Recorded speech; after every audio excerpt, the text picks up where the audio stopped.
जय जय श्री राम दर्शकों, जय बाबा जी महाराज की जय हो। आज हम जिस विषय पर चर्चा करने वाले हैं वह सावन पर हम भोलेनाथ को कैसे प्रसन्न करें। इस सावन में हम शिव जी को कैसे प्रसन्न करें, क्योंकि इस बार जो सावन है उसमें समय भी हमें ज़्यादा मिल रहा है।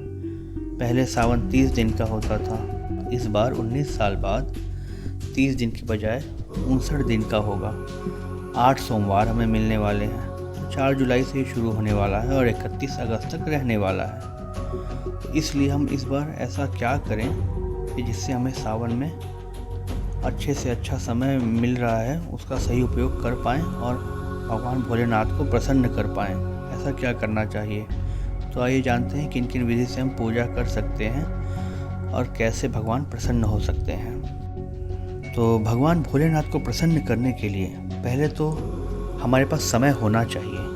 बहुत लोग के पास समय नहीं होता है, जो कि तो हम सबके लिए आज यहाँ बात करेंगे। जिनके पास समय है, जिनके पास कम समय है या जिनके पास ज़्यादा समय है, वो कैसे कैसे पूजा पाठ कर सकते हैं। तो जिनके पास ज़्यादा समय है वो पूरी विधि विधान के अनुसार पंचोपचार विधि से प्रतिदिन पूजा करें। हो सकता है तो रात्रि को भी पूजा करें।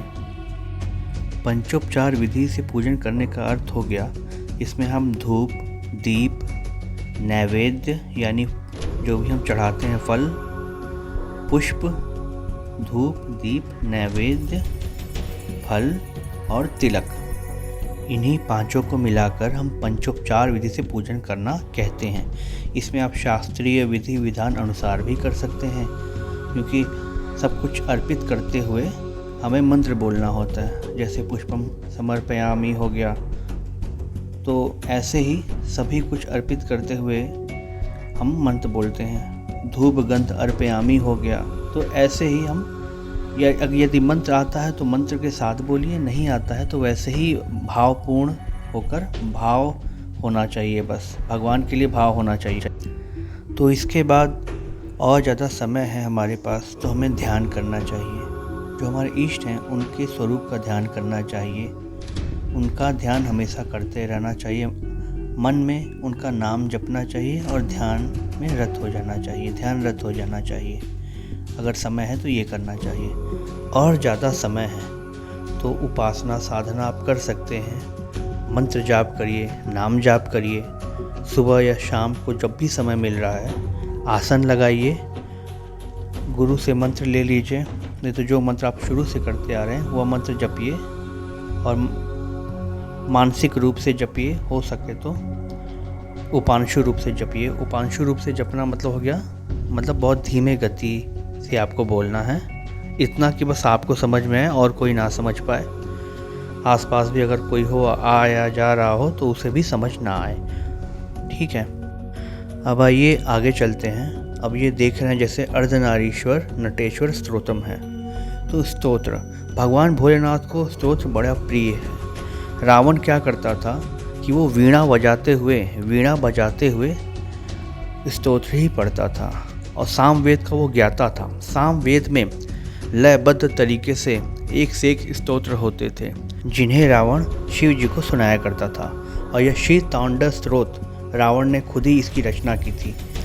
जब रावण शिव जी के पास कैलाश पर गया और उनसे जिद करने लगा कि आप चलिए मेरे साथ, मेरे लंका चलिए, भगवान ने जब इनकार कर दिया तो वो क्रोधित होकर पूरा कैलाश पर्वत ही उठाने लगा था। तब भगवान ने अपने पैर की सबसे छोटी उंगली से कैलाश पर्वत को दबा दिया, जिसके नीचे वो दबा था। उसके बाद ही उसने शिव तांडव स्तोत्र की रचना की थी। तो ऐसे ही और भी बहुत सारे स्तोत्र हैं जो ये आपको दिख रहे हैं, तो इनका भी आप पाठ कर सकते हैं। बड़े ही महत्वपूर्ण स्तोत्र हैं। अगर आपको संस्कृत अच्छा है, आपकी संस्कृत अच्छी है, आप पढ़ सकते हैं, तो इसका पाठ करिए। दारिद्र्य दहन शिव स्तोत्रम है, रुद्राष्टकम है, ये सब पढ़ सकते हैं। बड़े अच्छे स्रोत हैं, भगवान भोलेनाथ को प्रिय हैं। अब आइए, जो सबसे महत्वपूर्ण पूजा है वह भगवान भोलेनाथ का अभिषेक करना है। जी हाँ, अभिषेक सबसे ज़्यादा जरूरी, सबसे ज़्यादा आवश्यक पूजा यही अभिषेक ही है। इसीलिए सावन में आपने सुना होगा रुद्राभिषेक जगह जगह पे होते हैं और कराए जाते हैं। भगवान भोलेनाथ को रुद्राभिषेक बड़ा प्रिय है। भगवान भोलेनाथ का रुद्राभिषेक षोडशोपचार विधि से किसी पंडित से कराना चाहिए। 1 पंडित, 3 पंडित या 5 पंडित, जैसे आपको समझ आए वैसे कराइए, क्योंकि ज़्यादा पंडित लगेंगे तो ज़्यादा आपको देना होगा निश्चित ही।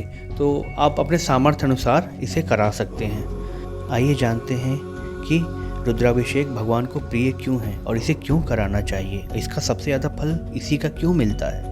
क्योंकि देखिए, अग्नि भी उत्पन्न हुई थी तो शिवलिंग से ही हुई थी, तो अग्नि के भी जन्मदाता यही हैं। इसलिए आप देख रहे होंगे कि भगवान का जो स्थान भी है, चाहे कैलाश हो, वो ठंडे जगह ही वास करते हैं। आप सावन में ही नहीं, आप 12 मास, यहाँ तक कि जाड़े में भी अभिषेक कर सकते हैं, कभी भी रात में भी कर सकते हैं। बहुत लोग मना करते हैं कि रात में नहीं करना चाहिए, ये सब गलत बात है, या जाड़े में नहीं करना चाहिए, ये सब गलत बात है। आप कभी भी भोलेनाथ का अभिषेक कर सकते हैं जब आपका मन करे। वो भोलेनाथ की ही प्रेरणा होती है कि उनका अभिषेक किया जाए। अब आइए आगे चलते हैं। अगर आपके पास बिल्कुल भी समय नहीं है, आप अपने काम में बहुत बिजी हैं और थक जाते हैं और थक के फिर सो जाते हैं घर पे आके, तब आप एक काम कर सकते हैं, नाम जप। आप नाम जप करिए। नाम जप से आप जो चाहे प्राप्त कर सकते हैं। अगर हम ना भी चाहें कुछ प्राप्त करना, लेकिन जो मन को अच्छा लगता है वो हमें अपने इष्ट देव का नाम जप करते रहने से प्राप्त हो जाता है।